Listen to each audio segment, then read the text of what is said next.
আমি আস্তে করে বললাম, ভাইয়া আমি একটা কথা বলবো। তুমি রাগ করো না গে। ভাইয়া চোখ তুলে আমার দিকে তাকালো। আমি একটু থেমে নিয়ে বললাম, ভাবির বয়স এখনো খুব কম। সে হয়তো বুঝে না কিভাবে স্বামী স্ত্রীর সম্পর্ক চলে। তুমি হয়তো নিজের ভালোবাসার জায়গা থেকে ওকে বড় করতে চাও। কিন্তু ভাইয়া, এই বয়সে কেউ এমন কঠিন নিয়মে চলতে পারে না। ভাবি মুখ তুলে তাকালো, চোখে বিস্ময়। ভাইয়া কিছু বলল না, চুপচাপ শুনো। তুমি যা চাও সেটা হয়তো ভুল নয়, আমি আবার বললাম, কিন্তু সেটা বুঝিয়ে বলার দায়িত্বও তোমার। জোরে ভয় দেখিয়ে কখনোই কেউ ভালো শিখতে পারে না ভাইয়া। বরং সে শুধু ভয় পায়। আর সেই ভয় থেকে আসে দূরত্ব, ভুল বোঝাবুঝি গিয়ে। আমি বলতে বলতে একটু থেমে গেলাম। ভাইয়া হঠাৎ উঠে দাঁড়াল। জানালার পাশে গিয়ে দাঁড়িয়ে রইল কিছুক্ষণ। তারপর হঠাৎ বলল, তুই তো ছোট ছিলি সব সময়। কবে এত বড় হয়ে গেলি যে আমাকে উপদেশ দিছিস? তবে কণ্ঠে ছিল অভিমান নয়, এক ধরনের মেনে নেওয়া। আমি এগিয়ে গিয়ে ভাইয়ার কাঁধে হাত রাখলাম। আমি তো তোমার ছোটি।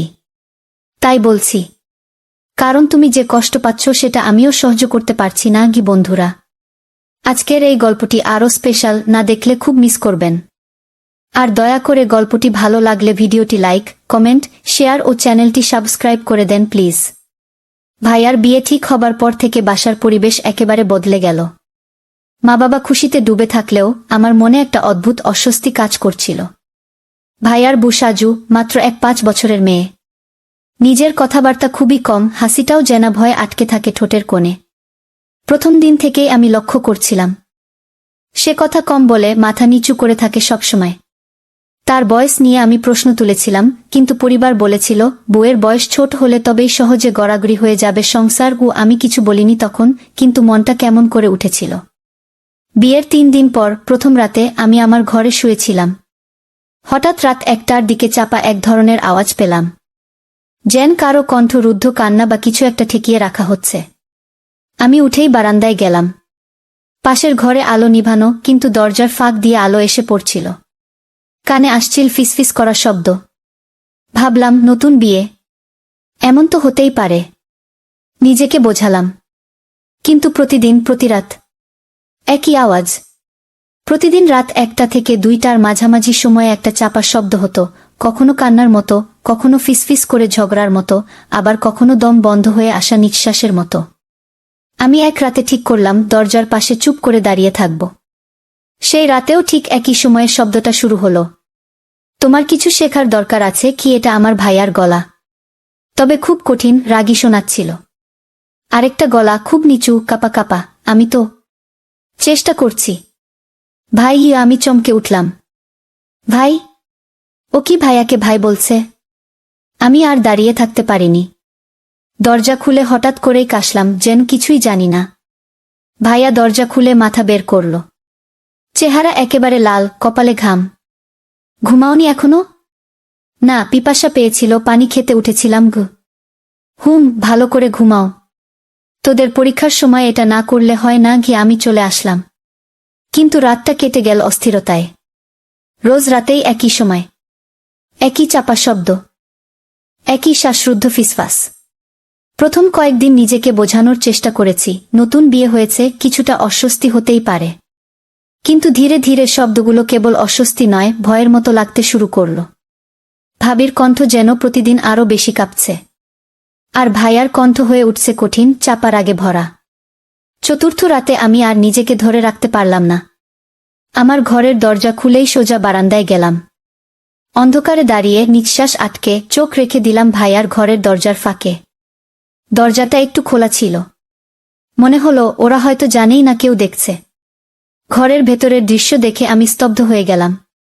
ভাবি মাটিতে বসে, চোখে পানি। পরনে সাদা একটা পাতলা। ওর মুখ লাল হয়ে আছে, যেন কান্না করতে করতে গাল দুটো ফেটে গেছে। ভাইয়া দাঁড়িয়ে, তার হাতে একটা কিছু। মুখ গম্ভীর। তুমি এতটা বোকার মতো আচরণ করছো কেন? তুমি আমার স্ত্রী। অথচ তুমি এখনো বুঝতেই পারো না স্বামীর সাথে কি আচরণ করতে হয়। আমি তো চেষ্টা করছি। ভাই? মানে? আপনি কি? ভাবি গলা নিচু করে ভাইয়া করা গলায় বলল, তুমি আমাকে ভাই ডাকো কেন? এভাবে কেউ স্বামীকে ডাকে? ভাবির মুখ আরও ফ্যাকাশে হয়ে গেল। ভাবি বলল, আমি ছোট ছিলাম তো, এখনো অভ্যেস যায়নি গু। তখন হঠাৎ ভাইয়া দেয়ালে জোরে ঘুষি মারল। আমি চমকে উঠলাম। এখনো যদি শিখে না ফেলো তাহলে আমাকেও বদলাতে হবে। আমার রক্ত হিম হয়ে গেল। এই শব্দগুলো ঠিক সেইভাবে বলা হচ্ছিল যে কোনো অশ্রাব্য কিছু শুরু হতে পারে যে কোনো সময়। আমি জানতাম না কি করব। ভেতরে ঢুকে পড়ি, মা বাবাকে ডাকি, নাকি ভিডিও করি প্রমাণের জন্য। কি করব ভাবছিলাম, কিন্তু তখন একটা দৃশ্য দেখলাম যা আমাকে আরো বিভ্রান্ত করে দিল। ভাবি আচমকা উঠে গিয়ে ভাইয়ার পা জড়িয়ে ধরল। খুব নিচু স্বরে কিছু বলছিল, আমাকে ক্ষমা করে দাও, তবে দেখে মনে হচ্ছিল ভয়, অনুনয় আর অসহায়ত্বের এক অদ্ভুত মিশ্রণ। ভাইয়া তাকে তুলে দাঁড় করাল। মুহূর্তেই গলা নরম করে বলল, তুমি জানো না আমি তোমাকে কতটা ভালোবাসি, কিন্তু তুমি আমাকে বাধ্য করো রেগে যেতে। আমি যেন এক সেকেন্ডে আরেকটা মানুষকে দেখতে পেলাম, এই সেই ভাইয়া যে সারা জীবন আমার রোল মডেল ছিল। এত ভালোবাসার কথা বলেই এখন এমন আচরণ। ভাবি কিছু না বলে মাথা নিচু করে রইল। সে হয়তো অভ্যস্ত হয়ে যাচ্ছে অথবা হার মানছে। আমি জানি না ঠিক কি হচ্ছিল ও ঘরে, তবে এখন আমি সম্পূর্ণ নিশ্চিত ওদের সম্পর্কটা কিছুতেই স্বাভাবিক নয়। আমি জানতাম না সেই রাতে আমি কি দেখেছি। একটা ভালোবাসার নামের মোড়কে কি চলছিল, নির্যাতন? নাকি সেটা ছিল ভাইয়ার নিজের ভেতরের ভাঙনের বহিঃপ্রকাশ? পরদিন সকালে মুখে কিছু বলিনি কারো সঙ্গে। ভাবি জিজ্ঞেস করলেন, রাতে ঘুম হয়েছিল? আমি শুধু মাথা নাড়লাম। ভাবির চোখে ঘুমহীনতা স্পষ্ট, চোখের নিচে হালকা ফোলা ভাব, চুল এলোমেলো, কণ্ঠ নিচু। আপা নাস্তা খাবেন? তার কণ্ঠে কোনো অভিযোগ নেই, নেই কোনো আকুলতা, যেন সে নিজের অবস্থান মেনেই নিয়েছে। আমি জানতাম একটা শব্দ বললেই হয়তো কিছু বদলাবে। মা বাবাকে জানালে বা ভাবির পরিবারের কাছে বিষয়টা তুললে ভাইয়ার অবস্থা কঠিন হয়ে যাবে। কিন্তু আমি পারলাম না। আমি কাউকে কিছু বললাম না, কারণ আমি জানতাম ভাইয়া কেমন। ছোটবেলা থেকে সংসারের দায়িত্ব নিজের কাঁধে নিয়েছে। নিজের শখ, নিজের সময় সব বিসর্জন দিয়ে কেবল আমাদের ভালো রাখার জন্য লড়েছে। আজ যদি তার বিরুদ্ধে মুখ খুলি তাহলে কি সেটা বিশ্বাসঘাতকতা হবে না? আমি নিজের মনে হাজারটা প্রশ্নে ভেসে যাচ্ছিলাম। ভাবি যেন দূর থেকে আমার চিন্তা পড়ে ফেল। এক দুপুরে রান্নাঘরে আমি একা বসেছিলাম। ভাবি আস্তে করে পাশে বসল। আপা আমি চমকে তাকালাম। আপনি কিছু দেখেছেন? আমার মুখ শুকিয়ে গেল। কি দেখ বলো? ভাবি নিচু গলায় বলল, আমি জানি না কি করব। আমি চেষ্টা করি, কিন্তু ভাইয়া খুব রেগে যায়। কিন্তু আমি জানি উনি খারাপ না। উনি শুধু চায় আমি যেন তার মতো হই। কি? এই কথা শুনে আমি আর চুপ থাকতে পারলাম না। কি মানে তার মতো হও? তুমি কি ভয় পাও ওকে? ভাবি আমার চোখে চোখ রেখে বলল, ভয় পাই, আবার পাই না।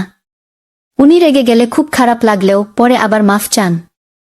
আমি জানি না, আমি হয়তো ভালো বুনা গিয়ে আমার ভিতরটা কেঁপে উঠল। এই মেয়ে এখনো মনে করে ওর ভুল, ভাইয়ার না। আমার ভাইয়া যে এখন একটা অদ্ভুত মানুষ হয়ে উঠছে, আমি সেটা স্বীকার করতেও ভয় পাচ্ছিলাম। কিন্তু এটাও ঠিক, তার এই রূপটা আমি সহ্য করতে পারছিলাম না, কারণ আমি তাকে জানতাম ভিন্ন একজন মানুষ হিসেবে।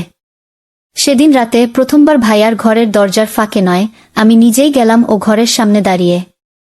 ভেতর থেকে আসা তীব্র গলা, তুমি শিখবে না? আমি কিভাবে বোঝাই? আমি কাপা হাতে দরজায় টোকা দিলাম।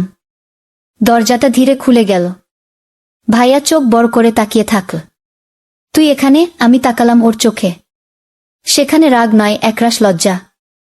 আমি আস্তে করে বললাম, তুমি ঠিক আছো ভাইয়া? ওর মুখটা নরম হয়ে গেল। হঠাৎ করে সে বসে পড়ল খাটের কোণে। কপালে হাত দিয়ে বলল, আমি জানি না আমি কেমন হয়ে যাচ্ছি গু। ঘরটা তখন এক অদ্ভুত নীরবতায় ডুবেছিল। আমি, ভাইয়া আর ভাবি তিনজনই একটা ছোট ঘরে বসে আছি, অথচ যেন তিনটা আলাদা দুনিয়ায়। ভাইয়া মাথা নিচু করে বসেছিল। ভাবি চুপচাপ, চোখ নিচু। আমিও জানতাম এখন কিছু না বললে হয়তো আর কোনোদিন বলা যাবে না। আমি আস্তে করে বললাম, ভাইয়া আমি একটা কথা বলবো। তুমি রাগ করো না গে। ভাইয়া চোখ তুলে আমার দিকে তাকাল। আমি একটু থেমে নিয়ে বললাম, ভাবির বয়স এখনো খুব কম। সে হয়তো বুঝে না কিভাবে স্বামী স্ত্রীর সম্পর্ক চলে। তুমি হয়তো নিজের ভালোবাসার জায়গা থেকে ওকে বড় করতে চাও, কিন্তু ভাইয়া এই বয়সে কেউ এমন কঠিন নিয়মে চলতে পারে না গে। ভাবি মুখ তুলে তাকাল, চোখে বিস্ময়। ভাইয়া কিছু বলল না, চুপচাপ শুনো। তুমি যা চাও সেটা হয়তো ভুল নয়, আমি আবার বললাম, কিন্তু সেটা বুঝিয়ে বলার দায়িত্ব তোমার। জোরে ভয় দেখিয়ে কখনোই কেউ ভালো শিখতে পারে না ভাইয়া, বরং সে শুধু ভয় পায়। আর সেই ভয় থেকে আসে দূরত্ব, ভুল বোঝাবুঝি গিয়ে। আমি বলতে বলতে একটু থেমে গেলাম। ভাইয়া হঠাৎ উঠে দাঁড়াল, জানালার পাশে গিয়ে দাঁড়িয়ে রইল কিছুক্ষণ। তারপর হঠাৎ বলল, তুই তো ছোট ছিলি সবসময়, কবে এত বড় হয়ে গেলি যে আমাকে উপদেশ দিছিস? তবে কণ্ঠে ছিল অভিমান নয়, এক ধরনের মেনে নেওয়া। আমি এগিয়ে গিয়ে ভাইয়ার কাঁধে হাত রাখলাম। আমি তো তোমার ছোটি, তাই বলছি। কারণ তুমি যে কষ্ট পাচ্ছ সেটা আমিও সহ্য করতে পারছি না। ভাইয়া ধীরে ধীরে আমার দিকে ফিরে তাকাল, চেহারায় এক গভীর ক্লান্তি নিয়ে বলল, ও আমি শুধু চাইছিলাম কেউ আমাকে বুঝুক। আমি যা চাই সেটা খারাপ নয়। আমি চাই একজন সঙ্গী যে আমার প্রয়োজন অনুভব করবে। সেই মুহূর্তে আমি আর ভাবির চোখের দিকে তাকাতে পারলাম না, কারণ আমি জানতাম ভাবি এসব এখনো বোঝার মতো বড় হয়নি। সে এখনো ভালোবাসা আর দায়িত্বের পার্থক্য বোঝে না। অথচ ভাইয়া চাচ্ছে সেই বয়স্ক গভীরতা। আর এই ফাঁকে অজান্তেই আমি নিজেই ভাইয়ার মনের কথা বুঝে ফেলেছি, এমনকি কিছু অনুভবও। আমরা তিনজন এক ঘরে, অথচ তিনটা ভিন্ন অনুভূতির লোক।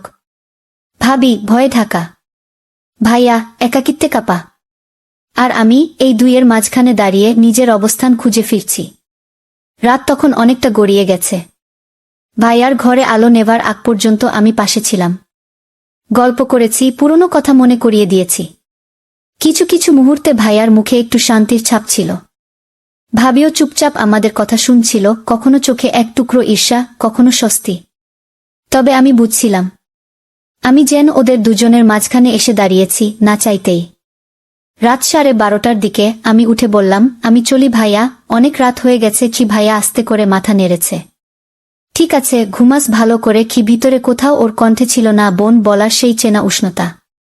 আমি ঘরে ফিরে এলাম, দরজা বন্ধ করেই আয়নার সামনে দাঁড়ালাম। হঠাৎ নিজেকে অপরিচিত লাগল।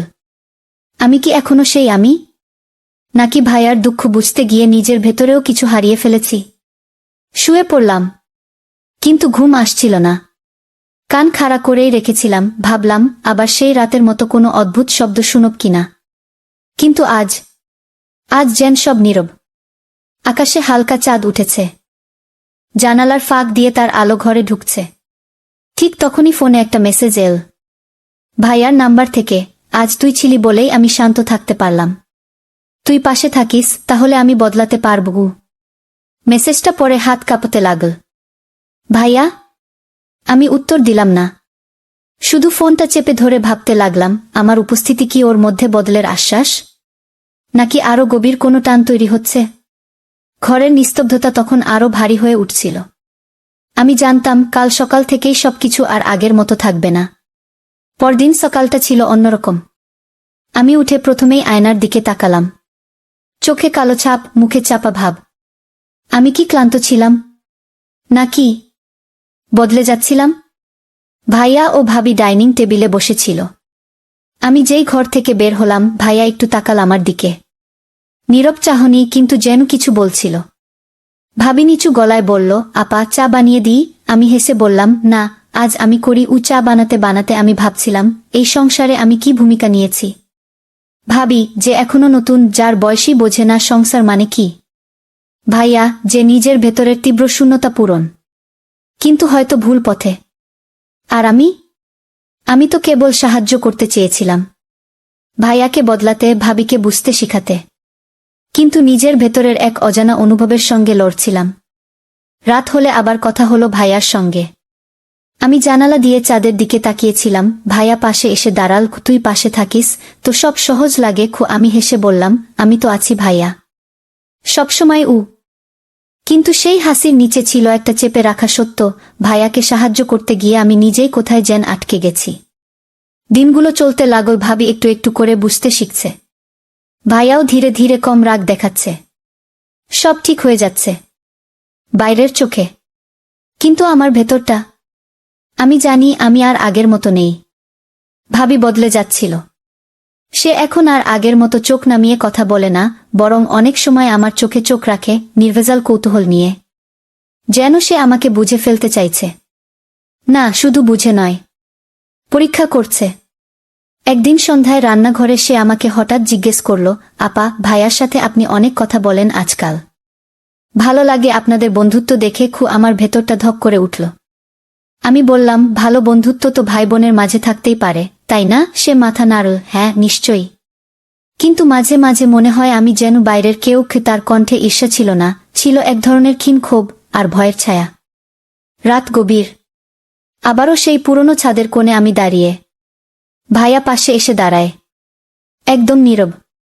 হঠাৎ বলে, তুই থাকলে মনে হয় সব ঠিক হয়ে যাবে। আমি চোখ নামিয়ে বলি, তবে ভাবি? সে কোথায় থাকবে? ভাইয়া ধরা গলায় বলে, সে তো চুপ। তুই যে আমাকে বুঝিস কি? এই প্রথম আমি সরাসরি বললাম, ভাইয়া, তুমি যা খুঁজছ সেটা আমি দিতে পারি না। আমি পারলে না। ভাইয়া অবাক হয়ে তাকাল।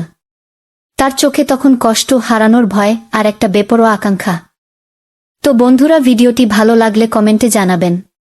এইরকম ভালোবাসার গল্প শুনতে চাইলে চ্যানেলটা সাবস্ক্রাইব করুন এবং পাশে থাকুন আর আপনার বেল আইকনটা বাজিয়ে রাখুন, যাতে নতুন ভিডিও আপলোড করা মাত্র আপনারা দেখতে পারেন।